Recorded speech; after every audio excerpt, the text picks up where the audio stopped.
सप्रेम सस्नेह जय महाराष्ट्र.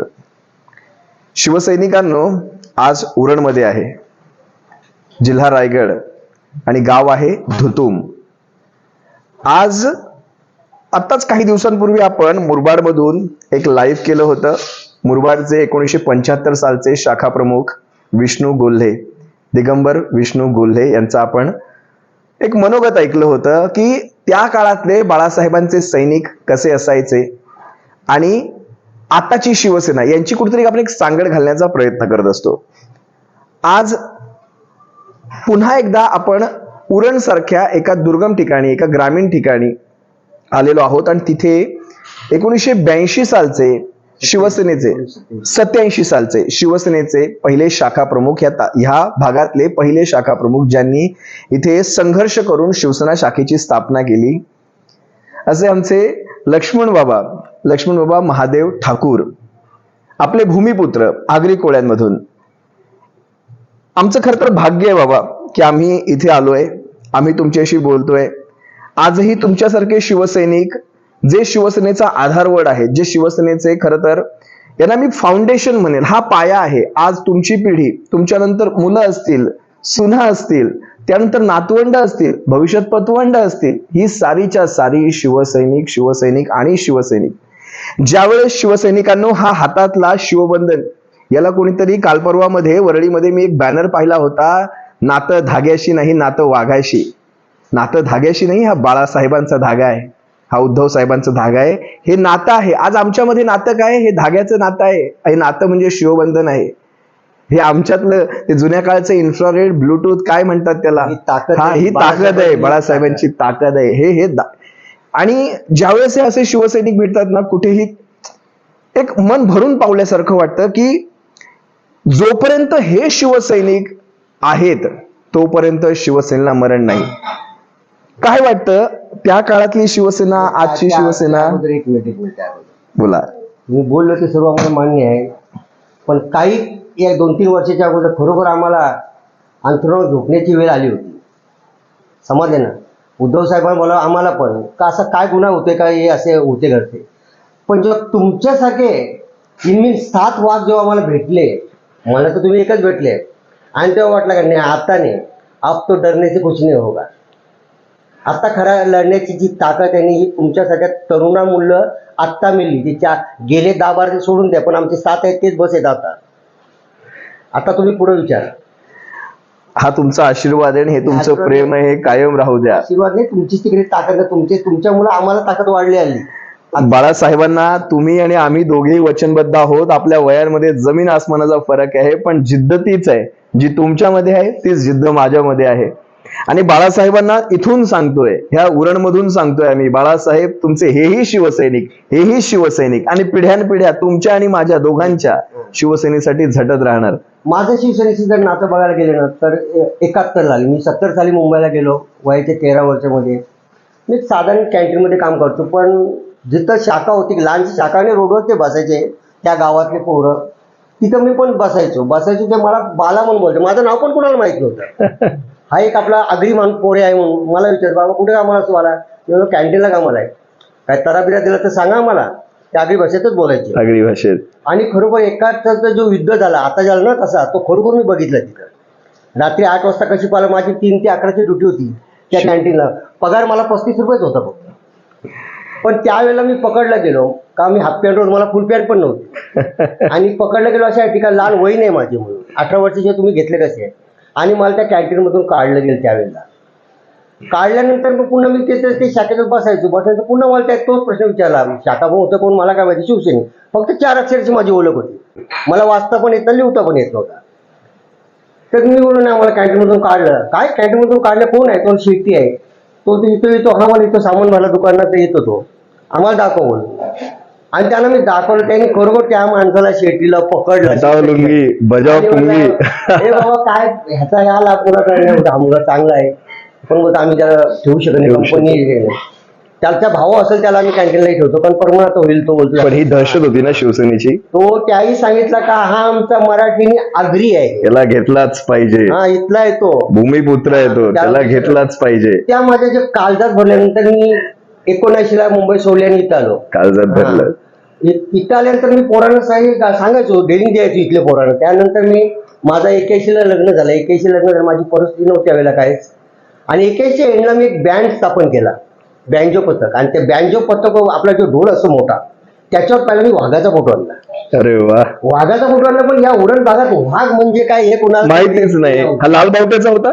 नाही, लाल वाघ वाघासारखाच नाही, पण हा उरण मध्ये प्रभाव लाल बावट्याचा शेकापचा होता. शेकापचा होता. आणि शेकापचा इतका होता तर मी शेकापला प्रत्येक, हे 84 ची लढाई झाली ना, हा लहान होता, त्याच्यापेक्षा दुसरा लहान एकदम होता, त्याला सोडून नितीन बसा नाही ते, तिथं मी जाऊन दास्ताना माझी पूर्ण ग्रुप नेला होता, बँड. म्हणजे हे लहान असताना. हा, आणि त्यानंतर काला झेंडा राष्ट्रपती एका दादाला पण गेला तिकडे शिवाजीवर. त्यावेळेला त्याला मी 7 फुल द्यायचो, पण मी एक शिवसैनिक म्हणून. म्हणजे तुम्ही लाल बावटे म्हणजे त्या शेका पक्षाच्या विरोधात, ज्यावेळेस महाराष्ट्रात शेका पक्ष असा झाला होता की त्याचं सरकार येत होता, आज शेका पक्षाला शिवसेनेने दाबला इथे पूर्ण.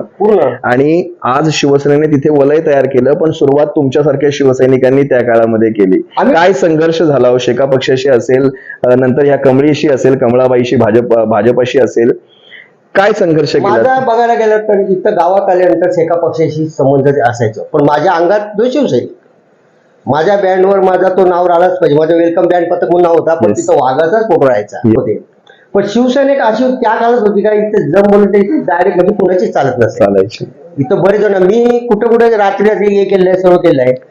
पण शिवसेनेचं काय माहितीये का होतोय आता, सर्वात मोठं का, शिवसैनिक जो आहे त्याला तो प्राधान्य कुठंतरी कमी अद्याप आहे, माफ करा. आणि जे नवीन कोण आपले येतात त्यावेळेला पण नवीन झाले होते ते अट्टल काँग्रेसचे होते, आता पण होते. पण काय आता त्यांना बोलता येते, मी अनपढ माणूस, मी असेल तर मला रोखतो. मला आजच्या नाईक साहेब त्यावेळेला फक्त गरम डोक्याचं म्हणून बोलते. नाईक साहेब सुद्धा होते ना, ते मंत्री असतात सुद्धा मी रोखतोच बोलतो. गणेश नाईकांच्या सोबत जास्तीत जास्त संबंध होते, त्यांच्याशी यायचे त्यावेळेला. कुठला काय असला मी त्यांच्याकडे जायचो. पण आजच्या घडला आत्ता जर बाळासाहेबांचं असं प्रेम आहे का, बाळासाहेबांची ताकद दिली आहे.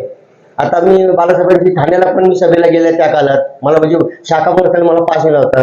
तेव्हा या गणेश नाईक साहेबांना सुद्धा त्याही बाळासाहेबांनी एक नाव दिला होता का, शिवसेनेला भेटला रत्नदीप म्हणून त्यावेळेस. हा, आणि तो रत्नदीप म्हणून एक फोटो होता आमच्याकडे असा, तो मी बरेच वर्ष माझ्या शोकेसमध्ये सुद्धा ठेवायचो. बाळासाहेबांचा, गणेश नाईक साहेबांचा असं मी फोटो ठेवायचो. अक्षरशः किती घर तुटे फोटो होता जो पहिला घर त्याच्यामध्ये. शिवसेनेची नातं म्हणजे आमचं, आम्ही घाबरलो नाही कधी कुणाला, आजही नाही. आज तर मी एकटाच. आणि मी काय समजतो म्हणजे का, मी माझा घर एकटाच आहे. घरावर भगवा जो लागलाय त्याचं कसं? भगवा तर सोडलं, भगवा आता येऊ लागला, पण आता माझ्या नातवाला पण बघायचं. म्हणजे मुलाला तर झालंय, पण माझ्या नातवाला पण, म्हणजे दोन्ही मुलं मला सांगायला नाही लागला तुम्ही माझ्यासोबत पक्षात या किंवा काय, माझ्या सुनेला पण सांगायला नाही लागला. जगतानाही बाळासाहेबांचा विचार आणि जाईल तेव्हाही बाळासाहेबांच्या विचारातच जाणार. त्यांच्या आता तुम्ही बोलता तरी त्या अंगातच बाळासाहेब होते, संचार रक्तात बाळासाहेब. आणि अक्षरशः माझा राग येत असेल तर आपण शिवसैनिकांवर राग येतो, दुसऱ्या पक्षांच्या लोकांवर राग येत नाही. खरंय खरंय. कारण त्यांना कळलंच नाही शिवसैनिक ते काय करतात, आपल्यापच घर बरबाद करतात. त्यांना शिवसेनाच कळला नाही. पैसा कमवणं बरेच लोक शिवसेनेत पैसा कमवणार. मला नाही कमवता आला, मला पूर्ण त्या काळात मला संधी होती. मला सांगायचे आपण पार्टनरमध्ये ट्रक घेऊया, हे घेऊया, ते घेऊया. मी सांगितलं माझ्या कमाईमधूनच मी घेईन.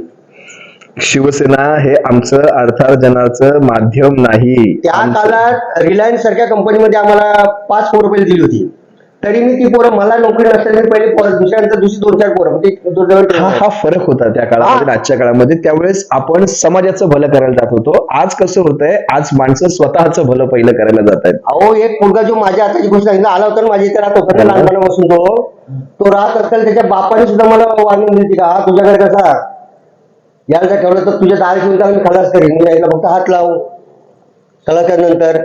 पण तो मुलगा जेव्हा नोकरीला लागला ना, त्याला मी त्याच्या घरी नेऊन सोडला. हा, नंतर त्याचं लग्न, आजी नाते तसेच आमची.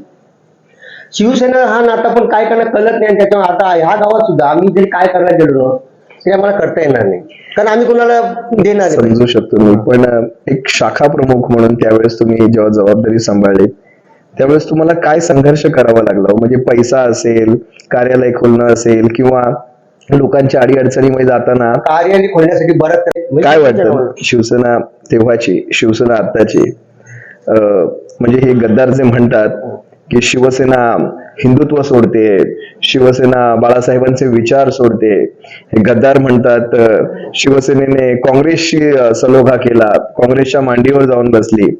काय वाटतं तुम्हाला हे त्यांचं ते म्हणजे तुम्ही बाळासाहेबांचाही काळ पाहिला आताचाही काळ पाहिला. आता गद्दार गद्दार बोलताय. हा गद्दार खरं म्हणजे काय माहिती का, आपण जर आता जर खरोखर जर आपलं धनुष्य जर सोडायचं असेल ना, तिथं सोडलं पाहिजे. काय कुठलं गद्दाराची काय ताकद हो बाहेर जायची. खरंय.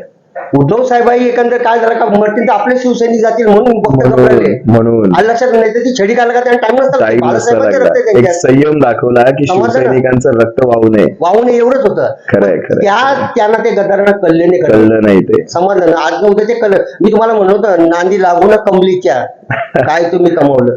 नादी लागून कमळीच्या काय तुम्ही कमावलं.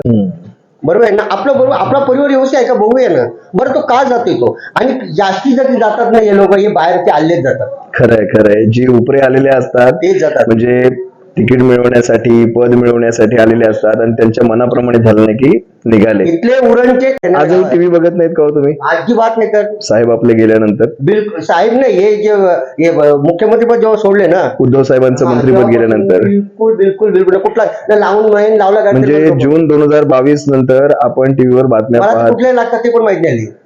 बातम्या पाहायच्या मला सोबत. बातम्यांचं एवढं येत होतं का मी बातम्या बघितल्याशिवाय झोपत नसं. आता मी का बरं म्हणजे बातम्या पाहिल्याने काय होणार आहे. काय नाही, 4 लोक जी खरी होती ती पण खरी नाही. माझी आता पत्नी सुद्धा शिकलेली नाही, पण काही आहेत चॅनल समजा ईबी माझा पण होत्या, G24 तास होते, त्यांची शब्द ऐकले तरी सुद्धा जागे होतो आम्ही लोकांना ऐकायचं. पण ते जसं झाले खरं का दाखवतो मला काय कळत नाही. मी चुकते तर तुम्ही बोलता मारा ना माझ्या कान पडत नसेल तुझं मारा कान पडत तुम्ही. आणि गद्दारांचे चेहरे दिसतात मग त्याच्यावरच्या चॅनल्सवर. पण एक गद्दार म्हणजे आता जे तुम्हाला एक आणखी मला तुम्ही म्हणजे मुलाखत थोडीशी घेता म्हणून तुम्हाला सांगत जर होते उद्धव साहेबांच्या जवळ भेटलो त्यांना पण तेच मी बोलणार आहे. कारण जसा चक्रव्यूह महाभारतात जो रचला होता त्याला अभिमन्यूला फसवण्यासाठी, खरंय, तर तो दुर्योधनांच्या ताकदीवर नव्हता, तर त्यांच्या घरातल्या जीवांच्या ताकदी होता. आणि हा पण माझा क्लिअरली आहे का हे घरातल्या जे जीवावर हा चक्रव्यूह मध्ये उद्धव साहेबांना फसवलं गेलेलं आहे. आता आपण बोलतो आपण युती म्हणून, युतीपेक्षा काय माहितीये का, माणसाने माणसाला ओळखायला शिकायला पाहिजे. खरंय. कारण तुम्ही मला देत नाही म्हणून मी तुम्हाला दूर करायचा अशीच चालली आहे. खाली सरळ सरळ डिक्लेअर झालाय का हा माणूस कुणाला फुकटचं चोरीला खाऊन देणार आहे. कोण? उद्धव बाळासाहेब ठाकरे. बरोबर. हे बापले दोन्ही पण आणि आदित्य साहेब हे कोणालाच चोरचा खाऊन द्या. तुम्ही कमवा, तुमच्या कष्टाने कमवा. घ्यानं चांगले झाले. अंबानीचे लोक काय होतात. बरोबर आहे. बरोबर. त्यांच्या कष्टांचे लोक आले तर पुढे तुमच्या कष्टाने कमवा, तुमच्या कष्टाने आहे ना. पण हे जे झालं ना आता तुम्ही बोलता पळाले, तर मी माझ्या वयाच्या नुसार आणि मी जे बाळासाहेबांना शिवसेना ओळखतो हे स्वतःच्या याच्यावर पळालेले नाही. ते यांना बरेच जण आहेत आणि त्याची मी नाही नाव आली करू शकत, पण ते माझ्याच मनात खचतो अक्षरशः बघायला गेलं तर. कारण जर उद्धव साहेब मूळचं हे 63 जे आमदार आले ना तेच सगळे डोळे सगळ्यांचे कुठले. खरंय. ही गोष्ट अगदी बरोबर बोलला. 2014 मध्ये आमदार स्वतःच्या जीवावर आलेले आमदार. माहितीये का बाळासाहेब काय म्हणले का, मला जसं सांभाळलं तसं ते 2 जे वाक्य बोलले होते ते आज काळजात आहेत. ते ज्यांच्यात आहे ते बरोबर आले, भले 15 आले 16 आले आपले. खरंय. हा ज्याही ऐकलंच नाही. पण आज शिवसेना कमजोर करण्याचं पातक यांनी लावून घेतलं स्वतःच्या माथ्यावर. आज बघा ना, शिवसेना एक मजाकचा विषय करून ठेवला देशभरामध्ये. आज तो अमित शहा सारखा कोणीतरी येतो आणि तो म्हणतो शिवसेना असलीवाली इधर, म्हणजे ह्यांनी ठरवायचा तर शिवसेना कुणाची. मी तुम्हाला मगाशी ताकद होती कुणाची, शिवसेना खरी कुणाची खोटी कुणाची सांगण्याची. त्यामागचा एकच उद्देश आहे का, सांगितलं ना का उद्धव साहेब बोलले का मरते तर माझी शिवसेनेमध्ये छेडी नाही काढली. त्याच्याजवळ कारण त्यांची हिंमत काय लागली इथं. अगदी बरोबर बोललात तुम्ही. समाधान का ती जर छडी उचलतात ना साहेब अगदी. काय वाटतं भविष्य कसं असेल. भविष्य असेल जर ही लालचपणा लोकांनी सोडली का खरोखर काहीच घडवायचं आपल्याला तरच घडू शकतं. नुसतं मंदिर बांधून उपयोग काय, मंदिर बांधलं मग ते मोठ्या लोकांसाठी पुन्हा शिवसेनेला तेच नवे दिवस घेऊन येतील उद्धव साहेब. जरूर मी म्हणतो मुठभर जरी आपली शिवसैनिक राहिले ना तरी सगळ्यांना भारी येते. अरे 100 पाळण्यापेक्षा एक वाघ सोबत ठेवायचा. समजलं ना. खरंय. पण ते समजायला पाहिजे. आता मी इथं गावात बऱ्याच सांगलं मी आज पण माझ्या जोडला कोणालाच नेत नाही. बरोबर मी जातो ट्रेनला कुठेही प्रवास करतो माझ्या हातात ते का बघित नसेल मला कोण असेल लोक बोलतो कुठं असेल ते. मी व्यापारी शिवसैनिकाचा गुणधर्मच तो आहे. आता मी बहुतेक माझा मुसलमान दुकानात 40 वर्ष मी सामान घेतो. 81 पासून माझं संबंध आले लोकांशी. समजलं ना. ठीक आहे. आणि मुंबईलाच माझा प्रवास असतो जास्ती करून. मला कुठं आढळलं नाही कुठं. आणि उद्धव साहेबांनी केलं ना त्या 200 पटी मी मार्क देईन, कारण खरोखर चांगला केलं त्यांनी. आपण मिळूनच असं बनत आहे. एक ज्येष्ठ शिवसैनिक आजही म्हणतात उद्धव साहेबांनी त्या काळी जे केलं ती त्या काळाची तडजोड होती. ज्या काळात भारतीय जनता पक्ष शिवसेना संपवू पाहत होता, 2014 नंतर ज्यावेळेस 63 आमदार आले त्यावेळेस भारतीय जनता पक्षाला वाटलं की हा पक्ष जोपर्यंत संपत नाही तोपर्यंत आपल्या एकट्याच्या जीवावर दुकान महाराष्ट्रात चालणार नाही. आणि तिथून हा खऱ्या अर्थाने हा सगळा कार्यक्रम त्यांनी सुरू केला होता, ज्याला यश त्यांना 2022 साली आलं. आज तुमच्यासारखे बाबा, तुमच्यासारखे शिवसैनिक ज्यावेळेस शिवसेनेच्या पाठीशी खंदे उभे राहतात, आजही म्हणतात जगेल तर शिवसेनेसाठी, मरेल तर शिवसेनेसाठी. जातानाही बाळासाहेबांचे विचार आमच्याकडे असतील. आमचे विचार पैशासाठी नाहीत, आमचे विचार धनासाठी नाहीत, खोक्यांसाठी नाहीत. आमचे विचार खरे ते बाळासाहेबांचे विचार जे आम्ही माझ्यासोबत आता 68 मला चालू झालेलं आहे. हा भगवा गेला तर मी सर्वात भाग्यवान. येस फक्त माझ्यासोबत जर भगवा गेला ना, कारण बाळासाहेब मला इतर समजा आपण गेलं तर आलं पण तो त्यांना दिसेल हा माझा शिवसैनिक आहे, म्हणजे त्यांना सांगायची गरज नाही लागली पाहिजे. पिढ्यान पिढ्या हा माझा आमच्या शिवसैनिक आहे म्हणून सांगायला वाटतं. या भगव्यासाठीच. बस. मला फार बरं वाटलं तुमच्याशी बोलून. असंच आमच्यावर प्रेम ठेवा, असंच आम्हाला मार्गदर्शन करत राहा. आज ह्या शिवसैनिकांची मतं ज्यावेळेस महाराष्ट्रापर्यंत पोहोचतात, महाराष्ट्र पाहतो की खरंच जुना शिवसैनिक काय सांगतोय. ज्यांनी बाळासाहेबांना पाहिलेलं आहे, बाळासाहेबांसोबत काम केलेलं आहे, ज्यांनी बाळासाहेबांच्या विचारावर आचरण करून आपापल्या भागांमध्ये शिवसेना मजबूत करण्याचं काम केलेलं आहे, तो शिवसैनिक जे सांगतो ना ते आमच्यासाठी महत्व. प्रेम. जय महाराष्ट्र. बाळासाहेबांच्या शिवसैनिकांना असंच प्रेम ठेवा. धन्यवाद.